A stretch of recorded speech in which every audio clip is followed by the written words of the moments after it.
The Palword situation is generally hilarious and Nintendo shills are crashing out. Yo, this is W. The rise of Palworld. Let's get it. Hey, what's up guys, Riff here. So in this video, I'll be talking about the Palworld situation. Over the last 2.5 years, we have seen massive wins, not only for the development team, but also for gamers through Palworld. And also during all of this, we've seen an elaborate humiliation ritual that Nintendo and Pokemon have been going through, not only watching this game succeed beyond their greatest nightmare expectations, but also their legal case against Palworld is completely falling apart. Bruh. And with the release of Palworld 1.0, we saw a resurgence of players to nearly 1 million concurrent players. But of course, you go on social media. Whoa, 1 million? Nah. Yo, Nintendo is shaking their boots right now. They're shivering their timbers. Yo, this would be, like, I will just make a prediction for many years to come. This will be the same thing like how Pokemon emerged. This will create like the new generation of Palworld gamers and like long-term Palworld fans. This will create new generations from here on out. And then, you know, Nintendo's gonna sit there and do nothing. Because in this world, not only we have Pokemon, we have Palworld as well. I love this timeline. Not entirely, but I love this part of the timeline. And the shills are crashing out and coping about that, saying it's very unimpressive to have nearly 1 million concurrent players in a game that is 2.5 years old. When it comes to Palworld, it's succeeding beyond any measure anyone could have predicted, even weeks out since 1.0's release. Still hundreds of thousands of concurrent players, showing that they have retained a great level of hype with this game. And I really want to go through the history because we haven't talked about mainly the lawsuit in quite some time. Here we go. As most of you are already aware, when this game came out, Palworld received over 2 million concurrent players on Steam, coming out of nowhere and completely shocking people, shocking even the shills, who were so upset about the success of Palworld. Holy shit! I literally want to check early myself because of Palworld's game. We found a Pokemon fan. Oh my gosh. You know what? Palworld and how it was humiliating Pokemon that Reddit users were making posts talking about how they were thinking of taking their own lives over the situation. In fact, we even saw the clown show evolve to the point where PETA was making posts angry about Palworld, demanding vegan routes and even providing vegan guides. No. Do not pander these types of people. PETA, vegans. No. We don't want their slop. We don't want their cancer to contaminate Palworld. We already got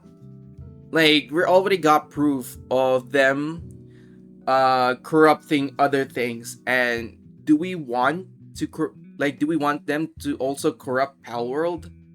Hell no. Do not touch my video game.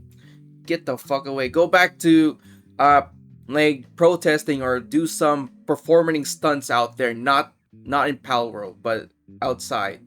To their followers. But of course, the biggest bombshell to happen was the lawsuit that came out right after the release of Palworld, where Nintendo and Pokemon were suing Palworld for patent infringement.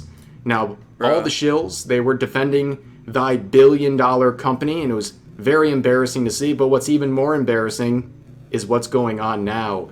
You can see that Nintendo has pretty much lost the entire lawsuit in a almost unbelievable degree, because this was a David versus Goliath situation. Nobody thought Palworld would survive this, but now it looks like Nintendo has basically a 0% chance of winning this lawsuit. In fact, the only thing they could even get if they managed to win is $30,000.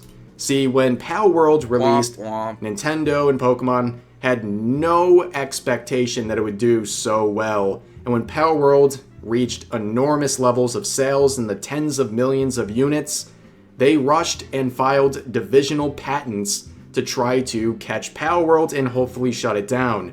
However, by the time the lawsuit actually advanced, most of those things they were trying to patent were removed or altered in a way that would allow Palworld to keep moving forward, which was a very scummy move by Nintendo, a desperate one at that. And now they face not only basically no chance of winning, and even if they do, they get $30,000 and get to have things and rights to things that don't even really exist anymore, but they also spent $40 million so far on legal costs. 30K? And yo, Nintendo lawyers are absolutely fuming right now. They are huffing that pure Ugandan cope.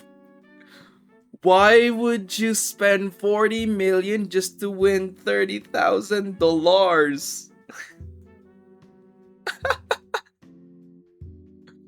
Bro, this is the biggest fail or the biggest L that Nintendo...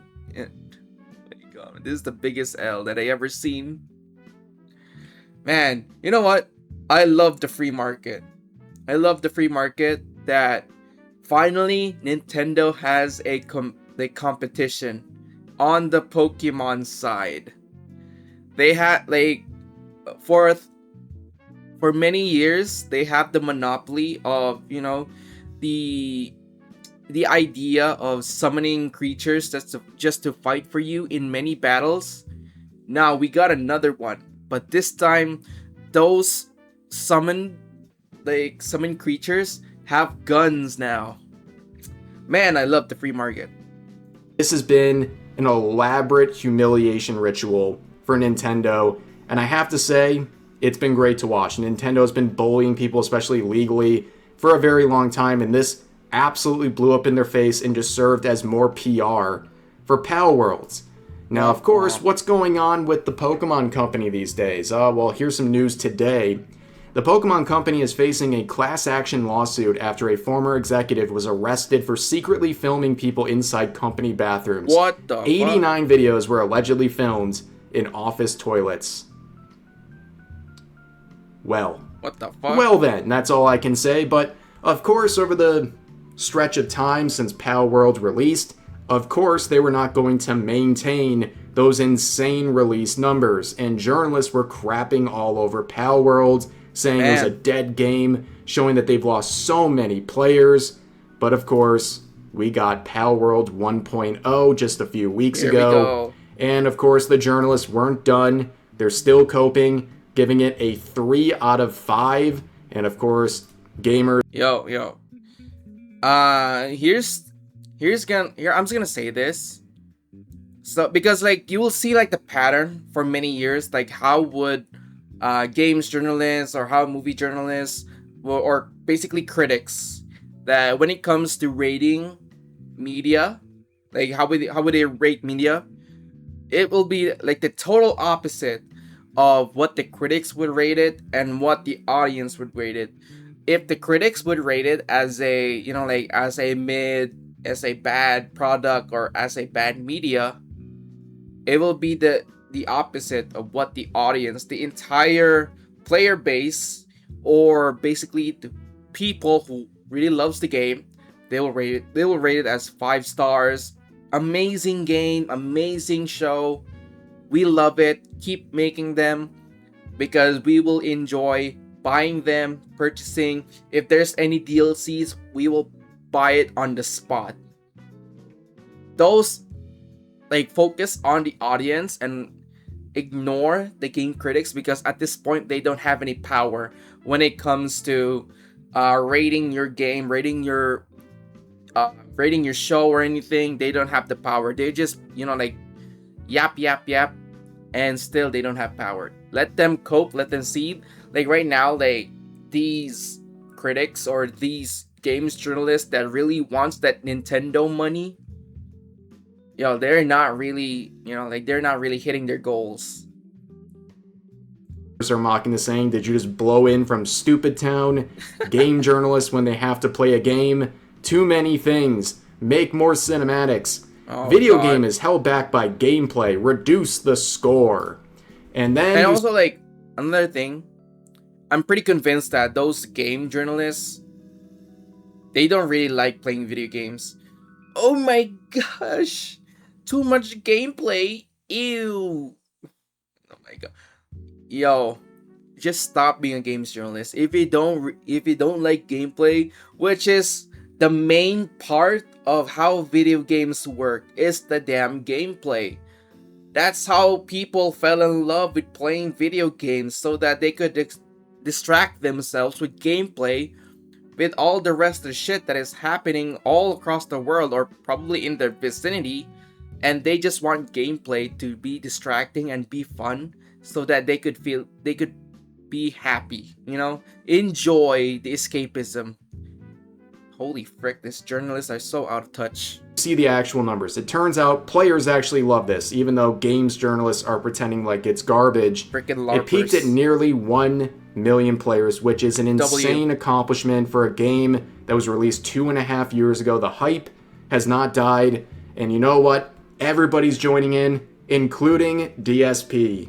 Now, I'm going to ask you guys an honest question. Shit. Do you guys like Palworld, and do you want me to keep playing it tonight? That's a massive yes. Okay? I'm asking you this question honestly for a reason. I'm here to entertain. I'm here to do things that make you have a good time and make you want to reciprocate with support. If I've played this game for an hour and I've made $40, okay? Wait a second. It's not like, it's not increasing.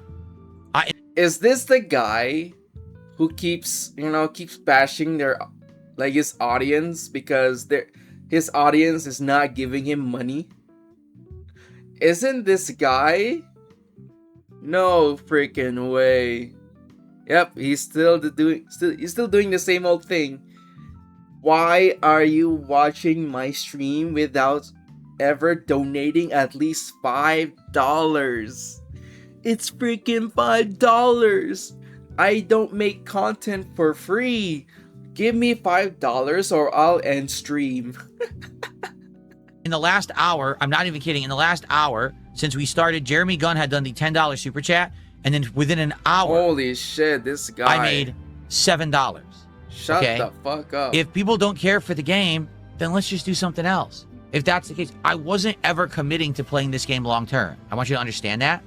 Like, this was not something that we committed to. You know what I'm saying? If you guys find the game boring, dull, not interesting, and you don't care about me doing an open world exploration game like this, then we don't have to play it again. We could just chill for the next hour. I'm sorry, I saw a related DSP grift crash out, and I just had to include it in this video. Okay, right. And unlike him, you don't have to pay $40 to show your appreciation for what I'm doing right now. If you like the video, consider liking and subscribing. But of course, people are continuing to cope about this 1.0 release.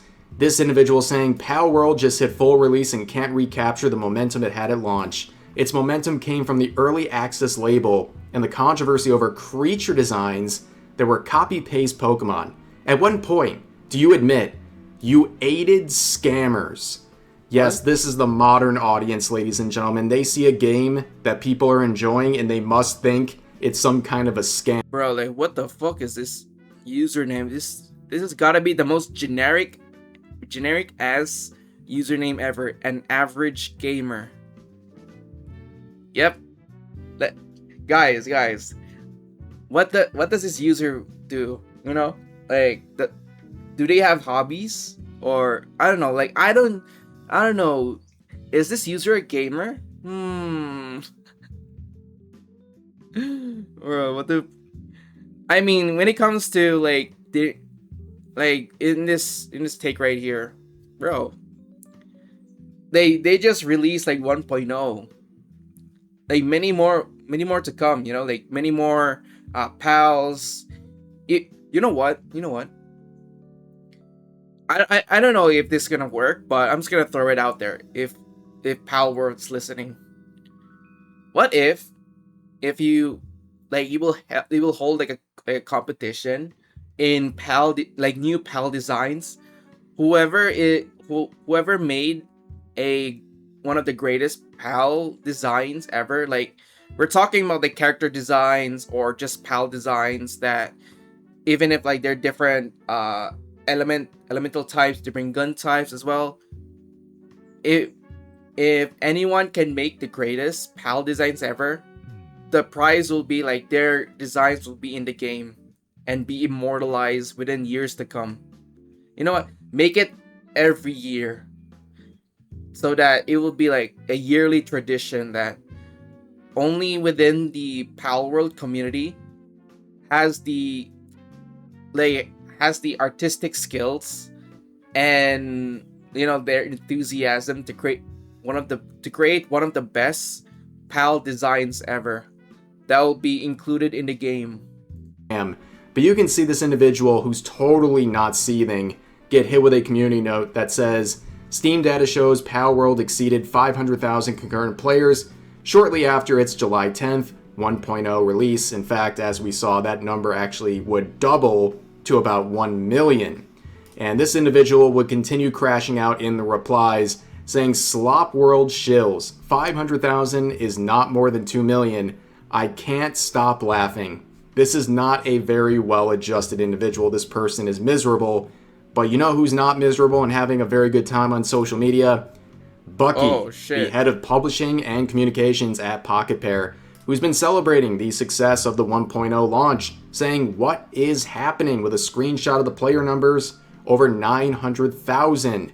But people were still coping in the quotes, saying this would be impressive if it had doubled its early access launch peak, but it is currently below 50% of its launch peak. CCU, and with only 16,000 new user reviews, even added since 1.0 launched last week. It means barely anyone playing Palworld right now are even new players and are just below 50% of the early access players checking back in. Yeah, guys. Jesus Christ. Analytical Andy over here. Bro's talking numbers. Holy shit. Who is this user? Freaking accountant? What the fuck? That would be only impressive, the 1.0 release, if they had over 4 million players concurrently. Apparently that is the standard. That is how you'll impress this individual on social media. No, what's impressive is a game that released 2.5 years ago, peaking out at almost 1 million concurrent players all that time later. That is super impressive. The whole... at the same time, like how Power became to be for all those 2 years and still has the consistency of players coming back in and just just to play. Even if they already hit 2 million, the peak of 2 million players, but the important part is that there are still players who are playing the game consistently within those 2 years, and especially with the release of 1.0 and many more to come, those players will absolutely come back and play the game. Or even if there's always gotta be players, and there's always gotta be other people out there who would make a mod that be the same as a Pokemon Nuzlocke or Pokemon randomizer. They could make it. If it's successful in Pokemon, it will be a no-brainer if they didn't add it in Palworld. A Nuzlocke or randomizer, just to add more challenges and more fun within Palworld. Yep. Thing is impressive. The whole story of Palworld is very impressive. You can see people like Legendary Drops quoting that previous user saying, just take the L and move on. Palworld hit 25 million copies sold almost a year ago. We will be hearing it cleared 30 plus million sooner or later. It's tracking similar unit sales to Pokemon releases. Nearly 1 million concurrent is absurd, and trying to frame it as anything else is beyond stupid. But of course, Bucky would continue celebrating, saying it's been 3 weeks since 1.0 dropped, and we're still hitting 500,000 concurrent midweek. Bonkers. There's people out there absolutely dying to post Palworld lost X% of their players dead game, and at this rate, they'll have to wait at least another week or two. Good on Bucky for making a sneak diss at all these haters. You know what? Like those haters, just keep on seething just to attract more people to be curious of what Palworld is. We need more rage baiters, we need more cope, we need more seething, so that like Palworld will become like one of the biggest games out there. Like the only thing Palworld needs is more advertising.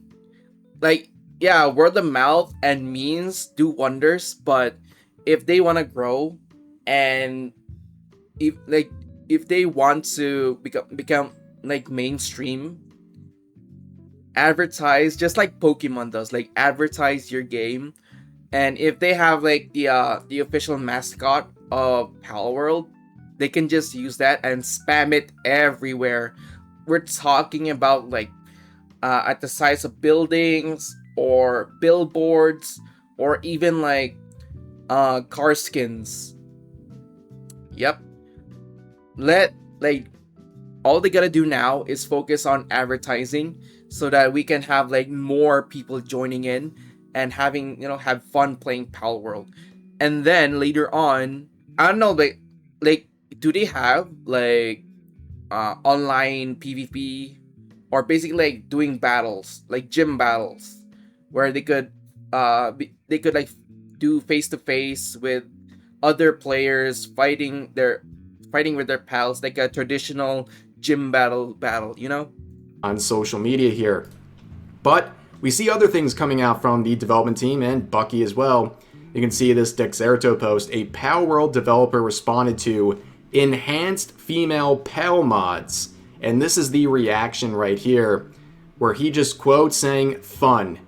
Palworld is about having fun. If this was a lot of other studios, they would have shut this down. They would have done some DMCAs. They would have shut down these sorts of mods. But you know what? At Palworld, they're just trying to have some fun. Yeah, at the same time, like this is pretty much decent. I mean, if the modders are, like taking it too far, of course it's gonna get taken down. But this, yeah, it's pretty much safe.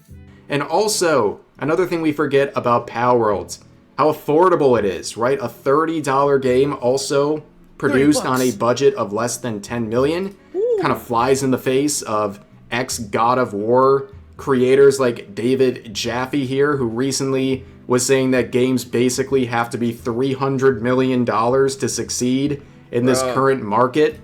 But speaking of that price, here is an official post from Palworld, a massive W, saying, after much thought, we have decided to not raise the price of Palworld following the 1.0 release and will keep it at $30. We are incredibly proud of how far Palworld has come. Thanks to the amazing support of our players, it has become a success beyond our wildest dreams. A small way of saying thank you. We'll be keeping the price at $30. W. Very based. And also, how does Palworld interact with potential competitors and similar titles? Well, Temtem Pioneers is something that is looking very similar, and people are like, oh, are they going to go the Nintendo route and try to shut this down? No, they actually did the exact opposite. Pocket Pair saying they don't see Temtem as a rival, even though the series is getting a new survival game called Temtem Pioneers. Pocket Pair's head of publishing and communications, Bucky, said Temtem are not our rivals. We respect all developers and their games. We're all just making games for fun. And the official Temtem account replied saying, we don't want to be Palworld's rival. We deeply respect their game and work, and we just aim to be another option for fans of the genre, which is an amazing interaction. Two development teams praising one another and not being threatened because they share similar ideas or similar themes in their games. This is the exact opposite of what Pokemon did to Palworld when they saw Palworld's success and similarities. But on top of that, the wins don't stop, ladies and gentlemen. The Palworld trading card game recently launched, and they sold over 3.5 million packs before a single card shipped. Oh no. Oh no. Like, for one thing, it is massive W's. You know, they actually like released the cards. But then again, though, what I mean by oh no is the scalpers. Oh, they're already unlocked. Oh shit. Here we go. The scalpers are in, boys. They are out and about, just buying thousands of packs just to collect the hollows, just to collect the legendaries. It's like, you know, like, it's like they're finding their Charizard cards, you know, the original Charizard cards that, like, I don't know, what is the actual price of a PSA 10 Charizard foily, hollow, and first gen art? This is like they're uncovering the same thing with these Palworld cards. It's happening, boys. It's happening. They're starting to hoard, or they're starting to scalp. They are just dominating Pokemon at everything they do now. The games and now the trading cards, but it's getting even better for them. So it's been announced recently that Palworld Online, a new MMORPG Palworld version Online of the game, will be coming out with an open world, online play, co-op, PvP, and PvE, original storylines, survival, and crafting, and it's going to be designed for mobile. It's going to be launching this year. Oh. The W's do not stop, ladies and gentlemen, just like the rain right there. My apologies, maybe just some cool background here while I'm recording this video. But anyways, this is a massive success story for Palworld and a humiliation ritual for the last 2.5 years for Nintendo. But that's going to do it for this video. If you enjoyed, please consider giving the video a like, consider subscribing, and turning on notifications for daily uploads, as well as multiple streams every week live here on YouTube. But overall, hope you guys enjoyed the video, and I'll see you next time. Yeah, W video from Rev. Yo, you know what? Like, to be honest, like, I haven't even played Palworld because, like, right now I'm absolutely like clearing out my backlogs of games from my list. But if I'm really that interested in Palworld, probably I will just, you know, play it and see for myself like how fun it is. But judging by like a lot of praises from a lot of people playing Palworld, I might as well like give it a shot, but probably like in the near future, because yeah, I got like a lot of games that are in my backlog right now, and I'll just clear it, like a couple of them, and then I'll try playing Palworld. You know, let's see how it goes. But anyway, massive W to Palworld, and right now like Nintendo is coping and seething. They don't have the power anymore. Like, they don't have the power which they used to have like back then. Right now, we got options now. We got alternatives now. Palworld just made a pathway for other games that have similar gameplay mechanics as Pokemon. Palworld cleared the way so that other games can flourish with the same gameplay mechanic. And that's a massive W, and as I said it again, I love the free market. Heck yeah.